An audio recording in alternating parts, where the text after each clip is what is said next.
Hi ಎಲ್ಲರಿಗೂ ನಮಸ್ಕಾರ. Welcome back to our YouTube channel. ಯಾರೆಲ್ಲ ವಿಡಿಯೋಸ್ ನ ಸಬ್ಸ್ಕ್ರೈಬ್ ಮಾಡದೆ ನೋಡ್ತಾ ಇದ್ರ ಸಬ್ಸ್ಕ್ರೈಬ್ ಮಾಡ್ಕೊಳ್ಳಿ. ಹಾಗೆ ಇದು 3ನೇ ತರಗತಿಗೆ ಸಂಬಂಧಿಸಿದಂತೆ ಇದು 5ನೇ ವಿಡಿಯೋ ಆಗಿರುತ್ತೆ. ಓಕೆ, ಸೊ 21ನೇ ವಿಷಯವನ್ನ ನೋಡ್ತಾ ಹೋಗೋಣ. ಇಲ್ಲಿ ಏನು ಅಂತ ಹೇಳಿದ್ರೆ, ಉದ್ದ ಮತ್ತು ದೂರವನ್ನ ಅಂದಾಜು ಮಾಡುವರು, ಜೊತೆಗೆ ಸೆಂಟಿಮೀಟರ್ ಅಥವಾ ಮೀಟರ್ ಗಳನ್ನ ಬಳಸಿ ಅಳಿತಾರೆ. ಓಕೆ, ಮೊದಲನೇ ಪ್ರಶ್ನೆ, ಪೆನ್ನಿನ ವೆಯ್ಟ್.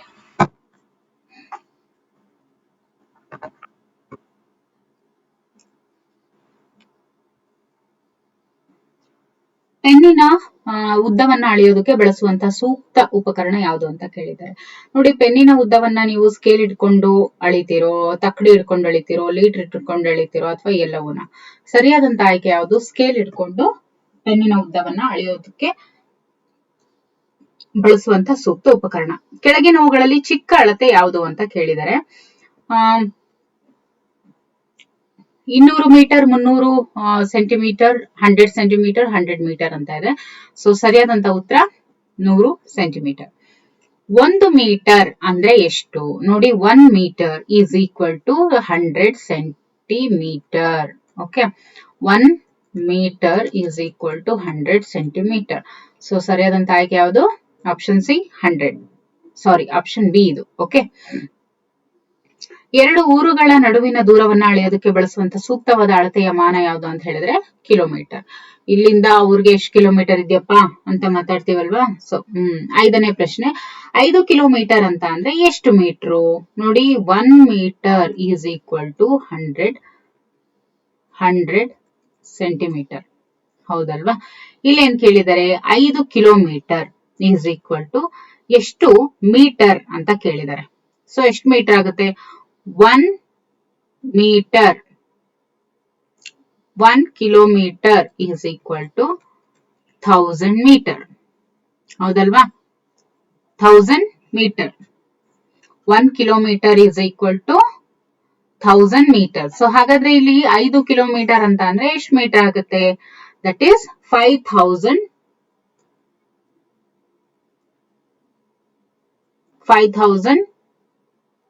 ಮೀಟರ್ ಆಗುತ್ತೆ. ಓಕೆ, 1 ಮೀಟರ್ ನೋಡಿ, 1 metre is equal to 100 centimetre. Okay, ಆಮೇಲೆ ಏನದು 1000 metre is equal to 1 kilometre. Okay, ಮುಂದೆ, ರಾಹುಲನ ಪೆನ್ಸಿಲ್ ಡ್ಯಾಶ್ ಅಳತೆ ಮಾನದಿಂದ ಅಳಿತಾರೆ. ರಾಹುಲನ ಪೆನ್ಸಿಲ್ ಅನ್ನ ಯಾವ ಒಂದು ಅಳತೆಯಿಂದ ಅಳಿತಾರೆ ಅಂತ ಕೇಳಿದರೆ that is centimetre. Okay, centimetre ಇಂದ ಅಳಿತಾರೆ ಪೆನ್ಸಿಲ್. ಓಕೆ, 7ನೇ ಪ್ರಶ್ನೆ, ರೇಖಾಳ ಹತ್ತಿರ 20 ಸೆಂಟಿಮೀಟರ್ ಉದ್ದದ ರಿಬ್ಬನ್ ಇದೆ. ಅಂಗಡಿಯಿಂದ ಮತ್ತೆ 30 ಸೆಂಟಿಮೀಟರ್ ಉದ್ದದ ರಿಬ್ಬನ್ ಅನ್ನ ಅವಳು ಖರೀದಿಸಿದ್ರೆ ಅವಳ ಬಳಿ ಇರುವಂತಹ ರಿಬ್ಬನ್ನಿನ ಒಟ್ಟು ಉದ್ದ ಎಷ್ಟು ಅಂತ ಕೇಳಿದರೆ ದಟ್ ಇಸ್ 30 ಪ್ಲಸ್ 20 ಎಷ್ಟಾಗುತ್ತೆ? 50 ಸೆಂಟಿಮೀಟರ್ ಆಗುತ್ತೆ. ಇನ್ನು 8ನೇ ಪ್ರಶ್ನೆ, 800 ಸೆಂಟಿಮೀಟರ್ ಈಸ್ ಈಕ್ವಲ್ ಟು, ನೋಡಿ 800 ಸೆಂಟಿಮೀಟರ್ ಎಷ್ಟು? ಅದು 80 ಮೀಟರ್ಗೆ ಈಕ್ವಲ್, 80 ಮೀಟರ್ಗೆ ಈಕ್ವಲ್, 800 ಮೀಟರ್ಗೆ ಈಕ್ವಲ್, 80 ಸೆಂಟಿಮೀಟರ್ಗೆ ಈಕ್ವಲ್ ಎಷ್ಟು? 8 ಮೀಟರ್ಗೆ ಈಕ್ವಲ್. ಹೌದಲ್ವಾ? ಯಾಕೆ? 1 metre is equal to 100 centimetre. So 8 metre is equal to 800 centimetre. ಮುಂದಿನ ಪ್ರಶ್ನೆ, 9ನೇ ಪ್ರಶ್ನೆ, ಟೈಲರು ಬಟ್ಟೆಯನ್ನ ಅಳೆಯಲು ಬಳಸುವಂತಹ ಅಳತೆಯ ಟೇಪು ಯಾವ ತರ ಇರುತ್ತೆ? ಸೆಂಟಿಮೀಟರ್ ಟೇಪಾ, kilometre tape, metre tape, scale ಅಂತ ಇದೆ. ಸರಿಯಾದಂತ ಆಯ್ಕೆ ಯಾವುದು? Centimetre tape. Okay, centimetre tape ಅನ್ನ ಅವರು ಬಳಸ್ತಾರೆ. ಓಕೆ, ಸರಿಯಾದಂತ ಆಯ್ಕೆ ಆಪ್ಷನ್ ಸಿ. ಮುಂದಿನ ಟಾಪಿಕ್ ಬಂದು ನೋಡಿ, ದೈನಂದಿನ ಸಂದರ್ಭದಲ್ಲಿ ವಸ್ತುಗಳನ್ನ ಸರಳ ತಕ್ಕಡಿ ಬಳಸಿ ಗ್ರಾಮ್ ಅಥವಾ ಕಿಲೋಗ್ರಾಮ್ಗಳಲ್ಲಿ ಅಳೆಯುವಂಥದ್ದು. ಓಕೆ, ಇದ್ರ ಬಗ್ಗೆ ಇದೆ. ಮೀಟರು ಕಿಲೋಮೀಟರ್ ಆದ್ರೆ ಗ್ರಾಮ್ ಅನ್ನ ಏನಾಗುತ್ತೆ? ಅದು ಕಿಲೋಗ್ರಾಮ್ ಆಗುತ್ತೆ. ಹೌದಲ್ವಾ? 1 ಕಿಲೋಗ್ರಾಮ್ ಅಂತ ಅಂದ್ರೆ ಎಷ್ಟು gram? That is 1000 gram. Okay, ಚಿನ್ನವನ್ನ ತೂಕ ಮಾಡೋದಕ್ಕೆ ಬಳಸುವಂತಹ ಅಳತೆಯ ಮಾನವನ್ನ ಏನಂತ ಕರೀತಾರೆ? ಗ್ರಾಮ್ ಅಂತ ಕರೀತಾರೆ. ಓಕೆ, ಎಷ್ಟು ಗ್ರಾಮ್ ಚಿನ್ನ? ಓಕೆ, ಅಮ್ಮ ಊರಿನಿಂದ ಬೆಣ್ಣೆಯನ್ನ ತರ್ತಾರೆ. ಬೆಣ್ಣೆಯ ತೂಕದ ಮಾನ ಎಷ್ಟು ಅಂತ ಕೇಳಿದರೆ ಮೀಟರ್, ಲೀಟರ್, ಕಿಲೋಗ್ರಾಮ್, ವ್ಯಾಟ್. ಯಾವುದು? ಬೆಣ್ಣೆ ಎಷ್ಟು ಕೆಜಿ ಮೀನ್ಸ್ ಕಿಲೋಗ್ರಾಮ್. ಓಕೆ, ಇನ್ನು 5ನೇ ಪ್ರಶ್ನೆ, 3 ಕಿಲೋಗ್ರಾಂ ಕಿತ್ತಳೆ ಹಣ್ಣನ್ನ ಅಳತೆ ಮಾಡೋದಕ್ಕೆ ಬಳಸುವಂತ ಸೂಕ್ತವಾದ ಉಪಕರಣ ಯಾವುದು? ಅಳತೆ ಪಟ್ಟಿ, ಮೀಟರ್, ಟೇಪು, ಲೀಟರ್, ತಕ್ಕಡಿಯಲ್ಲಿ ಹಾಕಿ ಅಳತೆ ಮಾಡುವಂತದ್ದು ಸೂಕ್ತ ಉಪಕರಣ. ರಾಹುಲನು ಅಂಗಡಿಯಿಂದ 2 ಕಿಲೋ 50 ಗ್ರಾಂ ಅಂದ್ರೆ 2.5 kg ಅಕ್ಕಿಯನ್ನ ತರ್ತಾನೆ. 1 ಕಿಲೋ 250 ಗ್ರಾಂ ಬೆಲ್ಲವನ್ನ ಖರೀದಿಸಿದ. ಹಾಗಾದ್ರೆ ರಾಹುಲನು ಖರೀದಿಸಿದಂತಹ ವಸ್ತುಗಳ ಒಟ್ಟು ತೂಕ ಎಷ್ಟು? 1.250 ಎಷ್ಟಾಗುತ್ತೆ? 3.750 ಆಗುತ್ತೆ. ಸೊ 3 ಕಿಲೋ 750 ಗ್ರಾಮ್ ಆಗುತ್ತೆ. ಓಕೆ,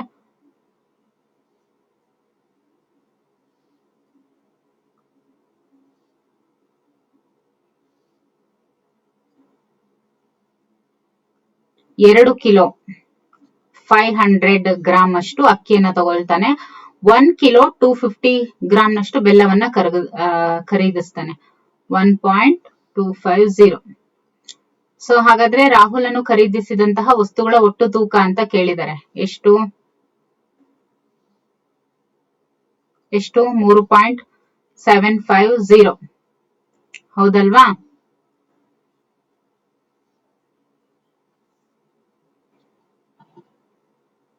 ಸೊ ರಾಹುಲನು ಖರೀದಿಸಿದಂತಹ ವಸ್ತುಗಳ ಒಟ್ಟು ತೂಕ ಬಂದು 3 ಕಿಲೋ 750 ಗ್ರಾಮ್ ಅಷ್ಟು ಆಗಿರುತ್ತೆ.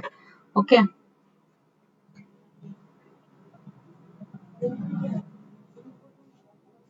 ಮುಂದಿನ ಪ್ರಶ್ನೆ, 6000 ಗ್ರಾಮ್ ಅಂತ ಅಂದ್ರೆ ಎಷ್ಟು ಗ್ರಾಮು? ನೋಡಿ ಇಲ್ಲಿ 6000 ಗ್ರಾಮ್. ಓಕೆ, 6000 ಗ್ರಾಮ್ ಅಂತ ಅಂದ್ರೆ ಎಷ್ಟು ಗ್ರಾಮ್ ಅಂತ ಕೇಳಿದ್ದಾರೆ ಇಲ್ಲಿ. 60 ಕಿಲೋಗ್ರಾಮ್, 6 ಕಿಲೋಗ್ರಾಮ್, 5 ಕಿಲೋಗ್ರಾಮ್, 600 ಕಿಲೋಗ್ರಾಮ್ ಅಂತ ಇದೆ. ಓಕೆ, ಸರಿಯಾದಂತ ಆಯ್ಕೆ ಯಾವುದು? That is 6. ಇಲ್ಲಿ ಬರ್ಬೇಕು, ಇಲ್ಲಿ ಕಿಲೋಗ್ರಾಮ್ ಎಷ್ಟು ಕಿಲೋಗ್ರಾಮ್ ಅಂತ ಇಲ್ಲಿ ಇರ್ಬೇಕಿತ್ತು. ಓಕೆ, ಕೆಳಗಿನ ಯಾವುದನ್ನು ತುಂಬಲು ದೊಡ್ಡ ಬ್ಯಾಗ್ ನ ಅವಶ್ಯಕತೆ ಇದೆ? 1 ಕಿಲೋಗ್ರಾಮ್ ಪಾಪ್ಕಾರ್ನ್, 1 kg ಸಕ್ಕರೆ, 1 kg ಆಲೂಗಡ್ಡೆ, 1 kg ಅಕ್ಕಿ ಅಂತ ಇದೆ. ದೊಡ್ಡ ಬ್ಯಾಗ್ ನ ಅವಶ್ಯಕತೆ ಇರೋದು ಯಾವುದಕ್ಕೆ? ದಟ್ ಈಸ್ 1 kg ಪಾಪ್ಕಾರ್ನ್ ಗೆ ತುಂಬಬೇಕು ಅಂತ ಹೇಳಿದ್ರೆ ದೊಡ್ಡ ಬ್ಯಾಗ್ ಬೇಕು, ಕಂಪೇರ್ ಟು ಆಲೂಗಡ್ಡೆ, ಸಕ್ಕರೆ ಮತ್ತೆ ಅಕ್ಕಿ. ಓಕೆ,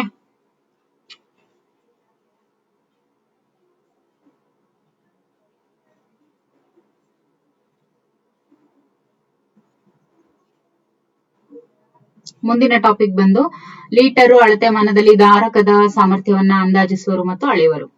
500 ಮಿಲಿಲೀಟರ್ ಸಾಮರ್ಥ್ಯದ ಜಗ್ನಲ್ಲಿ ಎಷ್ಟು ಬಾರಿ ನೀರು ಹಾಕಿದ್ರೆ 1 ಲೀಟರ್ ಜಗ್ ತುಂಬುತ್ತೆ ಅಂತ ಕೇಳಿದ್ರೆ, ನೋಡಿ 500 ಮಿಲಿಲೀಟರ್ ಸಾಮರ್ಥ್ಯದ ಒಂದು ಜಗ್ ಇದೆ. ಏನಿದೆ? ಜಗ್ ಇದೆ. ಆ ಜಗ್ಗು ಬರೀ 500 ml ಮಾತ್ರ ಇಡ್ಸೋದು. ಹಾಗಾದ್ರೆ ಎಷ್ಟು ಬಾರಿ ನೀರ್ ಹಾಕಿದ್ರೆ ಅದು 1 ಲೀಟರ್ ಜಗ್ ತುಂಬುತ್ತೆ? 1 litre is equal to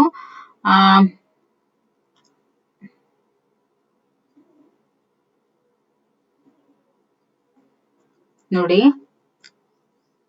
1000 millilitre is equal to 1 litre. ಹೌದಲ್ವಾ? ಸೊ ಹಾಗಾದ್ರೆ 1 ಲೀಟರ್ ಆಗ್ಬೇಕು ಅಂತ ಅಂದ್ರೆ 1000 ml. ಆದ್ರೆ ಇಲ್ಲಿರೋದೇನು 500 ಮಿಲಿಲೀಟರ್. ಹಾಗಾದ್ರೆ ಎಷ್ಟು ಸಲ ಹಾಕ್ಬೇಕು? 2 ಸಲ ಹಾಕಿದ್ರೆ ಸಾಕು. ಹೌದಲ್ವಾ?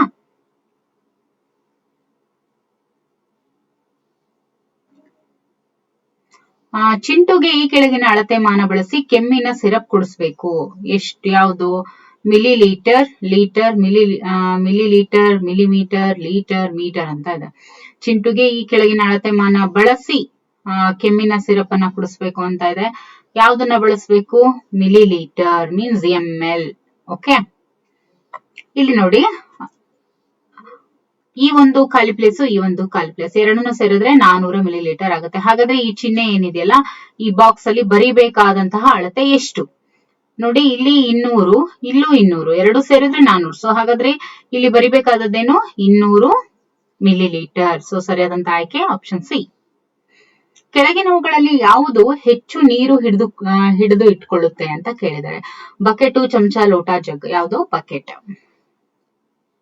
5ನೇ ಪ್ರಶ್ನೆ, ನಿಮ್ಮ ಮನೆಯಲ್ಲಿ ಬಳಸುವ ಕೊಡಪಾನದ ನೀರಿನ ಸಾಮರ್ಥ್ಯ ಎಷ್ಟು ಅಂತ ಕೇಳಿದರೆ, ನೋಡಿ ಯಾವುದೇ ಆಗ್ಲಿ ಸಾಮಾನ್ಯವಾಗಿ ಒಂದು ಕೊಡಪಾನ ಅಂತ ಬಂದಾಗ ಅದರ ಒಂದು ನೀರಿನ ಸಾಮರ್ಥ್ಯ ಎಷ್ಟಿರುತ್ತೆ ಅಂತ ಹೇಳಿದ್ರೆ 15 ಲೀಟರ್ ಇರುತ್ತೆ. ಓಕೆ, 15 ಲೀಟರ್ ಇರುತ್ತೆ. 15 ಲೀಟರ್ ಇರುತ್ತೆ. 15 ಲೀಟರ್ ಏನಿದೆಯಲ್ಲ ಇದು ಮನೆಗಳಲ್ಲಿ ಬಳಸುವಂತಹ ಕೊಡಪಾನದ ನೀರಿನ ಸಾಮರ್ಥ್ಯ. ನಿನ್ನ ಹತ್ರ 500 ಮಿಲಿಲೀಟರ್ ನೀರಿನ ಬಾಟ್ಲ್ ಇದೆ. 5 ಲೀಟರ್ ನೀರಿನ ಕ್ಯಾನ್ ಅನ್ನ ತುಂಬಿಸ್ಬೇಕು ಅಂತ ಅಂದ್ರೆ ಎಷ್ಟು ಬಾಟ್ಲಿ ನೀರನ್ನ ಹಾಕ್ಬೇಕು? ನಮ್ಮ ಹತ್ರ ಎಷ್ಟಿದೆ ಅಂದ್ರೆ ಅರ್ಧ ಲೀಟರ್ ಅಂತ. ಓಕೆ, ಇವಾಗ 5 ಲೀಟರ್ ತುಂಬಿಸ್ಬೇಕು. ನನ್ನ ಹತ್ರ ಇರೋದು ಅರ್ಧ ಲೀಟರ್. ಓಕೆ, ಸೊ ಹಾಗಿದ್ದಾಗ ಎಷ್ಟು ಸಲ ಬಾಟ್ಲಿ ನೀರನ್ನ ಹಾಕ್ಬೇಕು ಅಂತ ಕೇಳಿದರೆ 5 ಲೀಟರ್ಗೆ 1 2 3 4 5 ಇದು 5 ಲೀಟರ್. ಒಂದು ಕ್ಯಾನು ಏನು 5 ಲೀಟರ್ ಕ್ಯಾನ್ಗೆ ಎಷ್ಟು ಸಲ ಈ ಒಂದು 500 ಮಿಲಿ ಲೀಟರ್ ನೀರಿನ ಬಾಟ್ಲಿನ ಯೂಸ್ ಮಾಡ್ಬೇಕು? ಇದಕ್ಕೆ 2 ಸಲ, ಇದಕ್ಕೆ 2 ಸಲ, ಇದಕ್ಕೆ 2 ಸಲ, ಇದಕ್ಕೆ 2 ಸಲ, ಇದಕ್ಕೆ 2 ಸಲ. ಸೊ ಎಷ್ಟಾಗುತ್ತೆ? 1 2 3 4 5 6 7 8 9 10. ಸೊ ಎಷ್ಟು? 10 ಟೈಮ್ಸ್ ಹಾಕ್ಬೇಕಾಗುತ್ತೆ. ಓಕೆ, ಚಿನ್ನನ ನಾವು ಗ್ರಾಮಲ್ಲಿ ಹೇಳಿತೀವಿ, ಅದೇ ಪೆಟ್ರೋಲ್ ಅನ್ನ ಲೀಟರ್. ಓಕೆ, ಸರಿಯಾದಂತ ಆಯ್ಕೆ ಆಪ್ಷನ್ ಸಿ.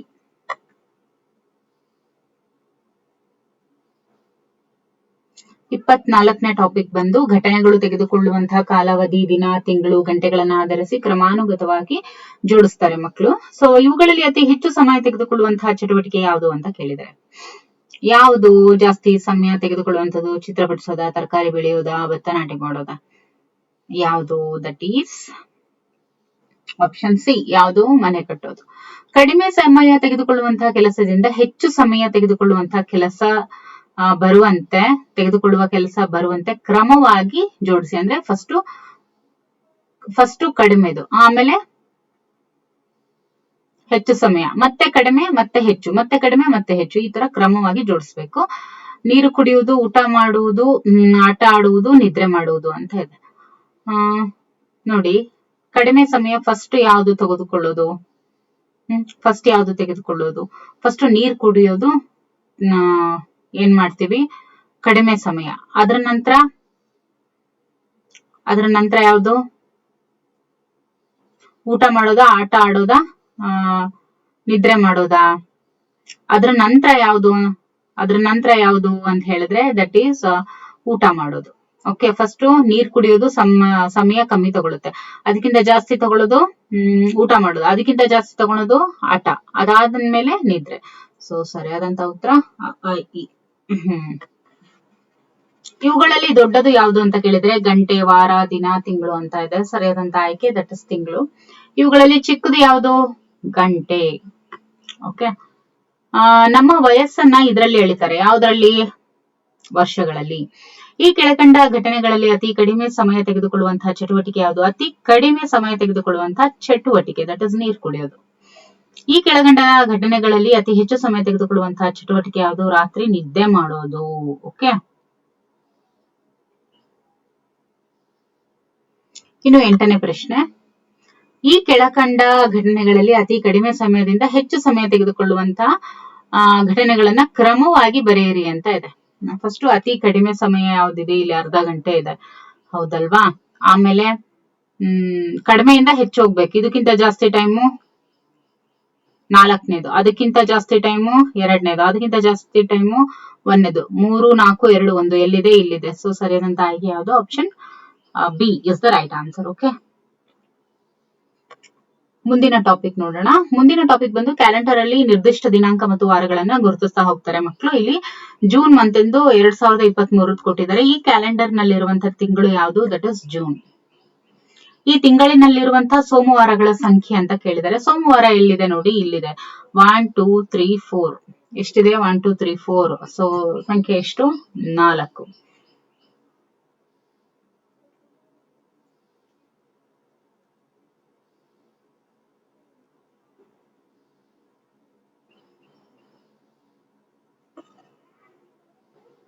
ಇಲ್ಲಿರುವಂತಹ ಸೋಮವಾರಗಳ ಸಂಖ್ಯೆ ಎಷ್ಟು?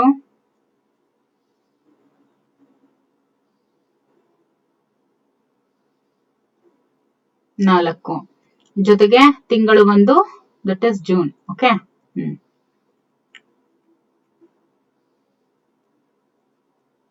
ಮುಂದಿನ ಪ್ರಶ್ನೆ, ಇಂದು ಜುಲೈ 16. ಅರುಣನ ಜನ್ಮದಿನವು 6 ದಿನಗಳ ಹಿಂದೆ ಇದ್ರೆ ಅವನ ಜನ್ಮದಿನ ಯಾವತ್ತು ಅಂತ ಕೇಳಿದರೆ, ಅಂದ್ರೆ ಇವತ್ತು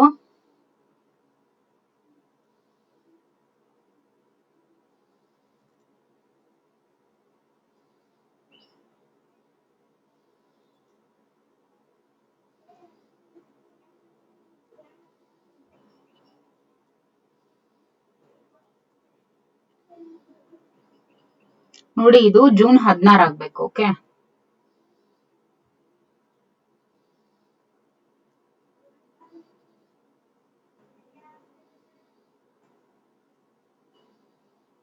ಇರ್ಲಿ, ಇದನ್ನೇ ತಗೊಳ್ಳೋಣ. ಓಕೆ, ಎಸ್, ಈಗ ಜುಲೈ 16 ಇದೆ. ಓಕೆ, ಜುಲೈ 16 ಇದು ಇವತ್ತು ಜುಲೈ 16 ಅಂತ ಇಟ್ಕೊಳ್ಳಿ. ಅರುಣನ ಜನ್ಮದಿನವು 6 ದಿನಗಳ ಹಿಂದೆ ಇದ್ರೆ, ಅಂದ್ರೆ 6 ದಿನಗಳ ಹಿಂದೆ ಅಂತ ಅಂದ್ರೆ ದಟ್ ಇಸ್ ಜುಲೈ 10. ಜುಲೈ 10 ಇದ್ರೆ ಅವನ ಜನ್ಮದಿನ ಯಾವುದು? ನೋಡಿ, 16ರಲ್ಲಿ -6 ಈಸ್ 10, ಹೌದಲ್ವಾ? So 10ನೇ July. ಸೋನಾಳ ಹುಟ್ಟುಹಬ್ಬ ಜುಲೈ 18ರಂದು ಇದೆ. ಇಂದು ಜುಲೈ 5 ಆಗಿದ್ರೆ ಅವಳ ಹುಟ್ಟುಹಬ್ಬಕ್ಕೆ ಎಷ್ಟು ದಿನಗಳು ಉಳಿದಿವೆ ಅಂತ ಕೇಳಿದರೆ, ನೋಡಿ, ಅವಳ ಹುಟ್ಟುಹಬ್ಬ 18ಕ್ಕೆ.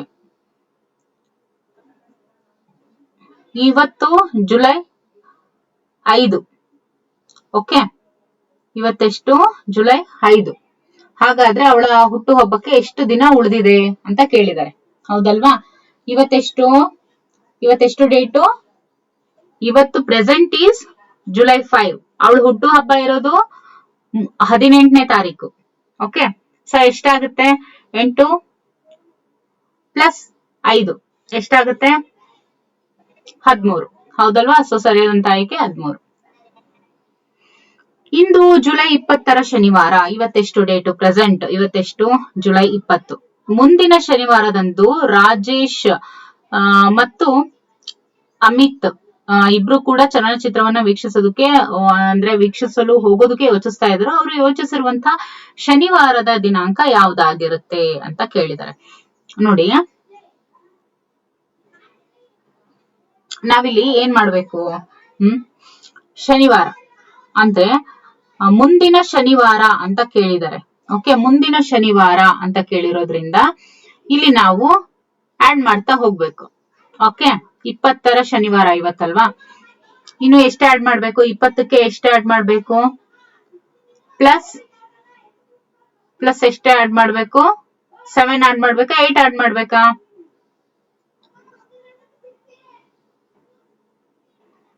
7 ಅನ್ನ ಆಡ್ ಮಾಡ್ಬೇಕು, ಹೌದಲ್ವಾ? ಸೊ ಎಷ್ಟಾಗುತ್ತೆ? That is 27. ಸೊ 27ನೇ ಜುಲೈ ಅನ್ನುವಂಥದ್ದು ಸರಿಯಾದ ಉತ್ತರ ಆಗುತ್ತೆ.